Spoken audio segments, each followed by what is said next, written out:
ఇంకెక్కడ తెలంగాణ ఎక్కడికి వెళ్ళొస్తుందా, ఎవరు ఇస్తారా, జరిగే పని అవా అనే నిరాశలోనే ప్రతి వాళ్ళు మాట్లాడేది తప్పితే ఇంకొకటి లేకపోయినండి అధ్యక్ష. నేను స్వయంగా రాసిన అధ్యక్ష పాట ఒక నమ్మకం కలిగించడానికి, కోల్పోయిన ఆ అవిశ్వాసం నుంచి ప్రజలను బయటపడేయడానికి, యువతను బయటపడేయడానికి ఆ పాట నేనే స్వయంగా రాసిన అధ్యక్ష. ఇద్దరు ముగ్గురు కవులను కూర్చోబెట్టుకొని, సిపాయిల తిరుగుబాటు విఫలం అయ్యిందని అనుకుంటే దేశానికి స్వాతంత్రం వచ్చేదా, రాజీలేని పోరాటమే విజయం సాధిస్తుంది, ముమ్మాటికి తెలంగాణ రాష్ట్రం వచ్చి తీరుతుందని ఆ పాట నేనే రాసిన అధ్యక్ష. అదే పద్ధతులలో రాజీలేని పోరాటం చేసిన అధ్యక్ష. మేము ఎక్కడ వెనుకకు పోలే. అనేక ప్రలోభాలు పెట్టినారు, పార్టీని చీల్చే ప్రయత్నాలు చేసినారు, చాలా చాలా చేసినారు, అనేక రకాలుగా బాగా హింసకు కూడా గురి చేసినారు.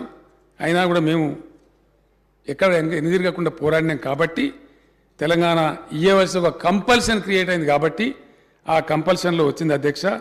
దానికి సంబంధించి కొన్ని విషయాలు మర్చిపోలేము అధ్యక్ష. ఆ గాయాలు చాలా చాలా గుర్తుంటాయి. వీళ్ళు పెట్టినటువంటి గాయాలు, వీళ్ళు పెట్టినటువంటి బాధలు, ఉద్యమాన్ని అవహేళన చేసిన పద్ధతి, ఉద్యమంలో పాల్గొన్నటువంటి ఆనాటి నాయకులను అవహేళన చేసిన పద్ధతి, ఆంధ్ర నాయకులకు ఏ విధంగా వీళ్ళు తాబేదారులుగా వివరించిన పద్ధతి అందరికీ తెలుసు అధ్యక్ష. ఇదే శాసనసభలో కొన్ని సంఘటనలు జరిగినాయి అధ్యక్ష. ఇదే శాసనసభలో, ఎక్కనో కాదు అధ్యక్ష. 2004 అద్భుతంగా మేము విజృంభిస్తూ ఉన్నాం. అప్పటికి 10 సంవత్సరాలు కాంగ్రెస్ అధికారం కోల్పోయి ఒక నిరాశ అలుముకున్నది వాళ్ళ లోపల. తెలంగాణ అంటే మనకు ఏదైనా నూకలు చెల్తారని చెప్పి మేము తెలంగాణ ఇస్తాం, మనం పొత్తు కలుస్తామని మేము కలిసాం అధ్యక్ష.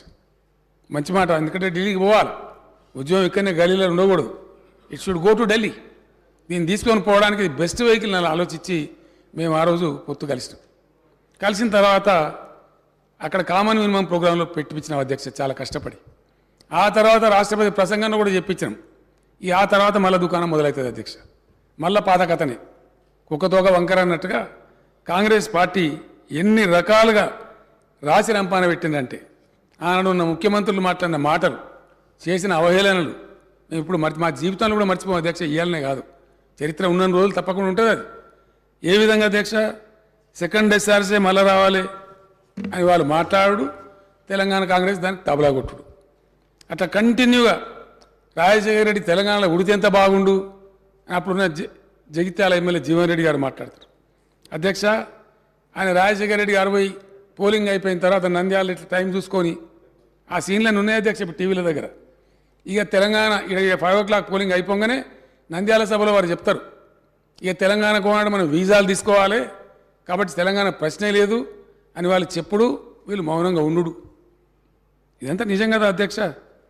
ఇంకొక ఆమె ఆ రోజు ఒక ఆమె కేంద్ర మంత్రిగా ఉన్నారు అధ్యక్ష, గౌరవనీయులు రేణుకా చౌదరి గారు. ఆమె చేసిన అవమానం అయితే అంతా ఇంత కాదు. తెలంగాణ ఇచ్చేందుకు ఇదేమైనా ఇన్స్టెంట్ కాఫీనా, దోశనా, అంత ఈజీయా? ఇన్ని రకాల వేధింపులు, ఇన్ని రకాల అవమానాలు అధ్యక్ష, అనేక రకాల మాటలు మాట్లాడడం.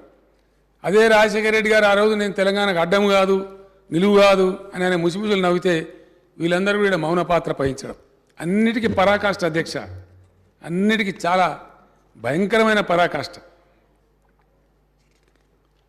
వీళ్ళందరూ కాంగ్రెస్ నాయకులే కదా అధ్యక్ష.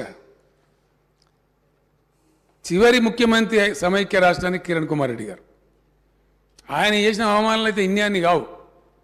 ఆయన టీవీ కాడ పోవడం, అంధకారం అయితే అని చెప్పడం, రకరకాలు చెప్పడం, చివరికి పరాకాష్ఠగా ఇదే శాసనసభకు బట్టి విక్రమార్క గారు డిప్యూటీ స్పీకర్ ఉన్నారు అధ్యక్ష, శ్రీధర్ బాబు గారు కూడా మంత్రి ఉన్నారు ఆ రోజు, ఇంకా చాలామంది మంత్రులు ఉన్నారు, ఇదే బెంచ్లలో కూర్చో ఉన్నారు. నేను నిలబడ్డ సీట్లో ఆయన నిలబడి తెలంగాణకు ₹1 కూడా ఇవ్వను, ఏం చేసుకుంటారో చేసుకోపోండి అని మాట్లాడితే ఒక్క కాంగ్రెస్ నాయకుడు, ఒక ఎమ్మెల్యే, ఒక మంత్రి లేచి అట్టెట్లంటారండి అని అడగలేదు అధ్యక్ష. మౌనంగా బెల్లం కొట్టిన రాళ్ళలేక కూర్చున్నారు తప్ప ఒక్క మంత్రి కూడా లేచి అడగలే, మీరు అట్టెట్లంటారండి, మీరు సమైక్య రాష్ట్రానికి ముఖ్యమంత్రి అని చెప్పి అడిగేటువంటి సాహసం కూడా కనీసం చేయలే. ఇది ఫ్యాక్ట్ కదా. మా దగ్గర వీడియోస్ అన్నీ ఉన్నాయి అధ్యక్ష. ఇప్పుడు మీకు కావాలంటే రేపు చూపెడదాం, సభ ఎక్స్టెండ్ చేయండి ఒకరోజు, ఆ క్లిప్స్ అన్నీ తెచ్చి చూపెడతా అధ్యక్ష. నేను అవన్నీ కూడా ఉన్నాయి. ఇక బీజేపీ అధ్యక్ష, వీళ్ళు ఇట్లా అంటే బడేమియాతో బడేమియా చోటేమియా సుబానల్లా అన్నట్టు వీళ్ళది కదా. అంటే బీజేపీ 1 ఓటు 2 రాష్ట్రాలు అని కాకినాడలో తీర్మానం చేశారు. అయిపోయింది, ఇక గడకెక్కింది, అయిపోయింది. చంద్రబాబు నాయుడు ఎన్డీఏ కన్వీనర్ అయ్యిండు, వాజ్పేయి ప్రైమ్ మినిస్టర్ అయిపోయిండు, అంత జరుగుతూ ఉంది. డిప్యూటీ ప్రైమ్ మినిస్టర్గా హోమ్ మినిస్టర్గా ఉన్న ఎల్కే అద్వానీ గారు వచ్చి హైదరాబాదే తెలంగాణ ఎందుకండి అని హైదరాబాద్లో స్పీచ్ ఇచ్చిపోతారు అధ్యక్ష. 3 రాష్ట్రాలు కొత్త ఏర్పాటు చేసిన అదే ఎన్డీఏ, కానీ కాకినాడ తీర్మానం కాకెత్తుకొని పోయింది, ఎన్డీఏ తెలంగాణ చేయలే. జార్ఖండ్, ఛత్తీస్గఢ్ వగైరా రాష్ట్రాలు చేసిండు కానీ చేయకపోగా ఇంకా మీకెందుకని తెలంగాణ అనే మాటలు మాట్లాడి బీజేపీ పార్టీ కూడా తెలంగాణను కించపరిచింది అధ్యక్ష. చాలా మనసు బాధ, దుఃఖంతో వాటన్నిటిని భరించుకుంటూ ఏది ఏమైనా సరే చివరిదాకా పోరాడాలని ఒక తెగువతోని మేము పోతా ఉంటే ఆయన ఒక ఆయన పెద్ద ఆయన ఇప్పుడు లేరు, కానీ పీసీసీ ప్రెసిడెంట్ ఒక ఆయన ఉండే అధ్యక్ష సత్యనారాయణరావు గారు అని చెప్పి, మీకెక్కడదా మీరు మాతో గెలిచారు, మీ బతుకా మీ లెక్కన మీద ఒక పాట అని మాట్లాడితే నాకు పౌరుషం వచ్చి నేను రాజీనామా చేసిన అధ్యక్ష కరీంనగర్ ఎంపీగా. అనేక ప్రయత్నాలు చేసినారు నన్ను రోగొట్టడానికి, వీళ్ళు చెయ్యని ప్రయత్నం లేదు. 100 కోట్లు ఖర్చు పెట్టి చాలా భయంకరమైన కథలు చేసి ప్రయత్నాలు చేసినారు. కానీ ప్రజలు, కరీంనగర్ జిల్లా ప్రజలు వీళ్ళ చెంప మీద చిల్లన కొట్టినట్టుగా నన్ను 2.5 లక్షల మేరతో గెలిపించి ఎస్ మా తెలంగాణ మాకు కావాలి అనే మాట వాళ్ళు చెప్పారు అధ్యక్ష. ఎన్ని రకాల అధ్యక్ష గోల్మాలు, ఎన్ని రకాల కింగిరాలు కొట్టేయడం. అసలు తెలంగాణ అంశం అంటేనే ఒక అలవోకగా అదొక ఇట్లా తీసి పాడేస్తే ఎన్నడూ ఎవరు కూడా స్పందించారు అధ్యక్ష, మాట్లాడరు, పౌరుషం లేదు. ఇదే సభలో నేను అక్కడ ఒక ఒంటరిగా ఎమ్మెల్యే ఉంటే ఆ రోజు టీఆర్ఎస్ ఎమ్మెల్యేగా గెలిచి వచ్చి ఉద్యోగాల మీద మాట్లాడుతుంటే మళ్ళీ గోల్మాలు చేయాలిగా, మళ్ళీ పిల్లలందరూ లేస్తున్నారు, అడుగుతున్నారు కేసీఆర్ ఎక్కడ పోయినా వేల కొద్ది మంది వస్తున్నారని చెప్పి గిరిగిలాన్ కమిటీ అని నోటీస్ చంద్రబాబు నాయుడు గారు. నిన్న మళ్ళీ కమిటీ మీద కమిటీ, మళ్ళీ గిరిగిలాన్ కమిటీ ఏందా బాబు? గిరిగిలాన్ కమిటీ ఎందుకే? కూతవేడు దూరంలో ఉంది సెక్రటేరియట్, 5 గంటలకు పోదాం, మన ఇద్దరం గేట్ కాడ అటోటిలో నిలబడదాము, ఒక ఆనపకాయ చేతులు పడుకుందాం చెరొకటి, వెళ్ళిన నెల ఇది ఏంద్రా అని అడుగుదాము. ఆనపకాయ అన్నాడు తెలంగాణడు, సొరకాయ అన్నాడు ఆంధ్ర, ఇంకేమున్నదా దీనికో పెద్ద కమిటీయా? ఇంత దూరం కూడా మాట్లాడాల్సిన అవసరం ఏర్పడదు అధ్యక్ష. ఇది సత్యం. నేను ఇదే సభలో మాట్లాడిన అధ్యక్ష, అక్కడ కూర్చొని నిరంజన్ రెడ్డి గారు కూర్చున్న ప్లేస్లో కూర్చొని ఇదే సభలో ఈ మాట చెప్పాల్సిన పరిస్థితి.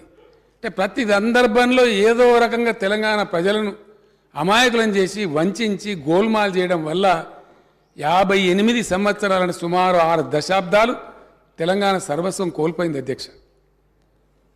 ఎంత భయంకరమైన పరిస్థితులు అధ్యక్ష. ఆకలి చావులు, ఆత్మహత్యలు, వలసలు, కరెంటు కోతలు, అనేకమైనటువంటి బాధలకు 20-30 ఎకరాల భూమి ఉన్న రైతులు కూడా నల్గొండ జిల్లా, మెదక్ జిల్లా నారాయణఖేడ్ ప్రాంతం నుంచి, మహబూబ్ నగర్ నుంచి హైదరాబాద్లో వచ్చి ఆటో రిక్షాలు నడిపిన పరిస్థితి అధ్యక్ష. ఇంత దయనీయమైన పరిస్థితి, మనందరం దానికి సాక్ష్యమే. నేను పునశ్చరణ చేయాలని చెప్పి చేస్తూ ఉన్నా. ఇవాళ కథ ఏంది, ఇవాళ పరిస్థితి ఏంది అనేది ఈ రకంగా కూడా అనేక రకాల కార్యక్రమాలు జరిగినాయి అధ్యక్ష. ఇదంతా జరుగుతుంటే రోసయ్య గారు ఆయన 14F తీసుకొని వచ్చినారు. ఒక పక్కన ఉద్యమం జరుగుతుంటే 14F తీసుకొని వచ్చినారు. మళ్ళీ అప్పుడు సిద్దిపేటలో ఉద్యోగ గర్జన పెట్టి 3-4 లక్షల మందిని సమీకరించి ఆ సభ నుంచి నేను డిక్లేర్ చేసిన అధ్యక్ష, ఇట్లా తెలంగాణ వస్తట్లేదు, మంచి వచ్చడనో తెలుసుకుందామని. కేసీఆర్ శవయాత్రనో లేదా తెలంగాణ జైత్రయాత్రనో ఏదో ఒకటి జరగాలి మంచిదని చెప్పి నేను అప్పుడు నిరాహార దీక్షకు ఉపక్రమించిన అధ్యక్ష. నిరాహార దీక్షకు ఉపక్రమిస్తే దాని మీద నానా టీకా టిప్పని చేసి నన్ను అరెస్ట్ చేసి ఖమ్మం జైల్లో పడేసి ఆ నుంచి నిమ్స్కు తెచ్చి ఇక్కడ పెట్టి చివరికి వీడు దసరా ఏమి అప్రతిష్ట పాలవుతామని చెప్పి లోక్సభ అంతా అట్టుడుపుతా ఉంది అధ్యక్ష. ఆయన లేరు, చనిపోయినారు దివంగత ములాయం సింగ్ యాదవ్ గారు. ఆయన తెలంగాణ రాష్ట్ర ఏర్పాటుకు అనుకూలంగా లేకుండే, కానీ తెలంగాణ బనే ఓ రావు సాబ్ నైమరణ చెయ్యి అని చెప్పి ఆయన కూడా లేచి అక్కడ మాట్లాడితే 38 పార్టీలు గోల చేస్తే ఆ దాడి తట్టుకోలేక చిదంబరం గారిని పంపించి అప్పుడు స్టేట్మెంట్ ఇచ్చారు అధ్యక్ష. వెంటనే తెలంగాణ ఏర్పడే ప్రక్రియ మొదలు పెడుతున్నాం అని చెప్పడం, మళ్ళా ఆంధ్ర లాబీలు ఒత్తిడి చేయగానే మళ్ళీ డామ్ అని ఆయన వెనక తీసుకున్నారు అధ్యక్ష. ప్రకటన చేసింది కాంగ్రెసే, మళ్ళీ దాన్ని వెనుకకు తీసుకున్నది కాంగ్రెస్. ఆ వెనుకగా తీసుకోవడం వల్ల, ఆ పరిణామం వల్ల మళ్ళీ దాదాపు కొన్ని 100 మంది విద్యార్థులు పాపం ఆవేశపడి చచ్చిపోయిన అధ్యక్ష. ఏడ్చిన ఒక్కొక్క దగ్గర మా ఇషాన్ రెడ్డి చనిపోయినాడు, జ్ఞాపకం చేసుకోండి. ఇప్పుడు కూడా నా గొంతు గదగదమవుతా ఉంది.